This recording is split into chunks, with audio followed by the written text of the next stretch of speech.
Pakinggan po natin itong balitang ito, Leni versus Sara sa 2028. Bago tayo magbigay ng opinion sa mga latest survey na ito para ho sa mga politiko dito sa ating bayan. Hindi pa man nakaupo ang mga nanalong kandidato sa katatapos na midterm elections, sumasagitsit na sa init ang usaping eleksyon sa 2028. Ang ilang estudyante at vendor sa Intramuros, Maynila, may kanya-kanya ng pambato. Sa 8 na aming natanong, tig-3 ang pumili kina dating Vice President Leni Robredo at Vice President Sara Duterte. 2 naman kay Senador Bongo. Dumilenio, Bongo po. Vice President Sara.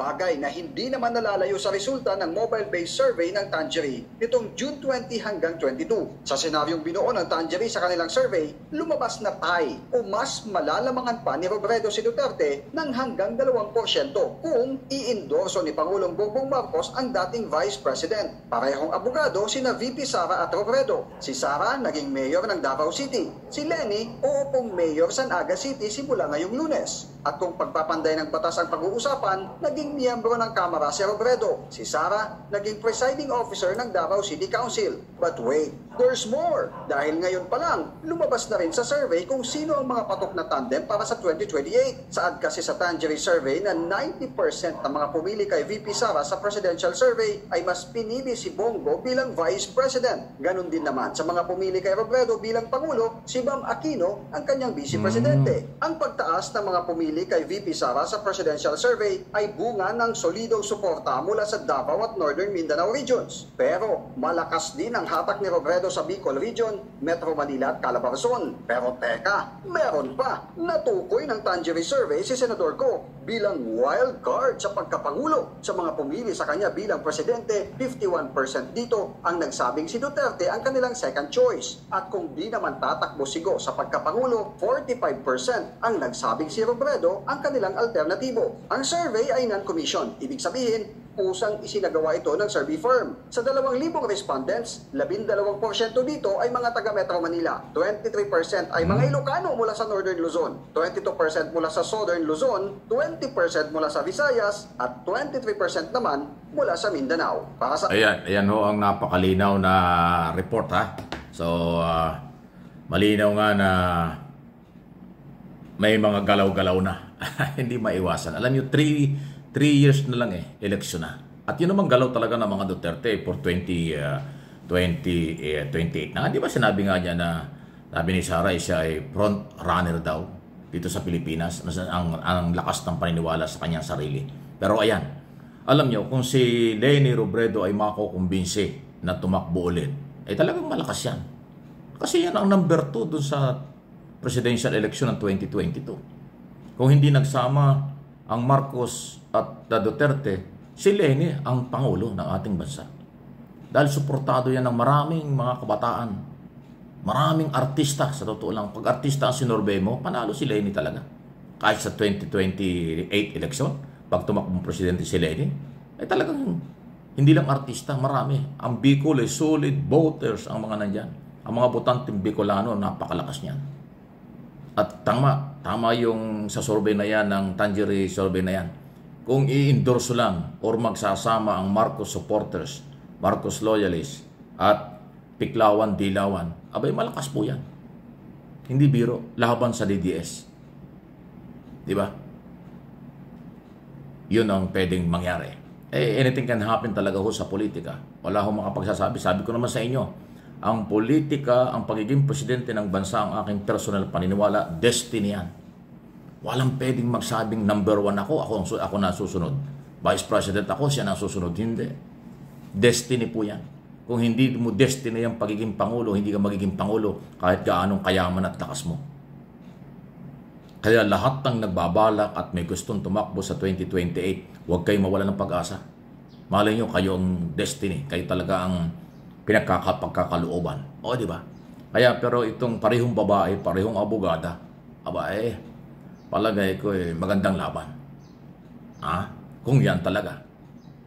Parang Leni at Aquino. Di ba? Leni at Aquino, Sara at Bongo ba? Sinasabi doon sa survey. O yan. So, Mindanao at Luzon. Mindanao o Luzon laban sa taga Mindanao. Kasi si Leni at si Bongo, si Sara at Bongo, taga Mindanao, Davao. Si Leni naman, Bicol, si Aquino ay taga rito sa Luzon at Metro Manila. Tarlac nga yan ang pamilya nila. O di ba? Pwede. Tingnan natin kung ano. After all, ang mga mamamayan pa rin. So baka sabihin natin, aga pa. Totoo yan, maaga pa. Pero kung talagang meron kayong mga plano, sino man sa inyo na gustong pumasok sa presidential election sa 2028, hindi po masamang magplano. Kasi ang pag-apply, pagiging Pangulo, national, international. Kailangan may alam ka dyan. Hindi pwede dyan ang walang alam kasi nakakahiya. Haharap ka sa international conference, haharap ka sa lahat ng mga counterpart, head of state, sa APEC, summit, ASEAN summit, at lahat ng klaseng international conference ng business. Haharap ka dyan, magiging speaker ka, may mga live open forum dyan, ay kung wala kang alam, kakaya. Di ba? Kaya paghandaan, kahit sino, basta Pilipino, nasa tamang edad, may pinag-aralan, pwedeng tumakbong Pangulo at Pangalawang Pangulo.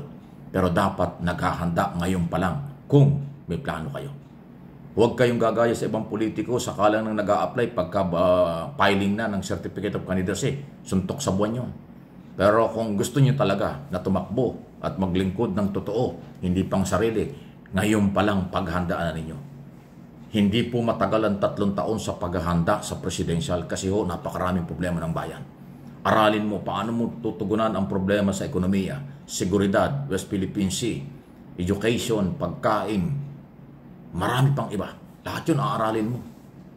Kasi mahirap yung saka ka mag-aaral pag presidente ka na. Saka ka mag-aaral kapag kampanya na. Kaya pagka nag-imbita sa mga debate, hindi ka maka-attend kasi hindi mo alam kung anong sasabihin mo kasi wala kang alam o hindi mo pinag-aralan. Kaya ang advice ko bilang political blogger at traditional media, mag-aral yung gustong kumandidato sa national posisyon. Alamin ang lahat ng problema at alamin din kung ano ang solusyon. Yan ang advice natin. Huwag naman yung gawing palabigasan ng Pilipinas. Huwag yung tatakbo lang kayo dahil sikat kayo at marami kayong pera pero wala naman kayong plano o alam para patakbuhin ito. Kawawa, maawa naman kayo sa mga Pilipino dito at sa abroad. Yan ang ating advice at opinion. Aralin at harapin ang lahat ng pagsubok. Maging open sa debate, maging open sa open forum, huwag tumago, huwag magtago, dahil ang tatago sa debate at open forum, wala sigurong alam. Kaya huwag na kayong tumakbo kung aaralin pa. Bagong eleksyon dapat, ngayon pa lang, naghahanda na kayo. Leni, Sara, sa 2028, matindi ito, pero marami pang pwedeng mangyari. Please like and share. Ano po ang inyong masasabi dyan sa ating topic na ito?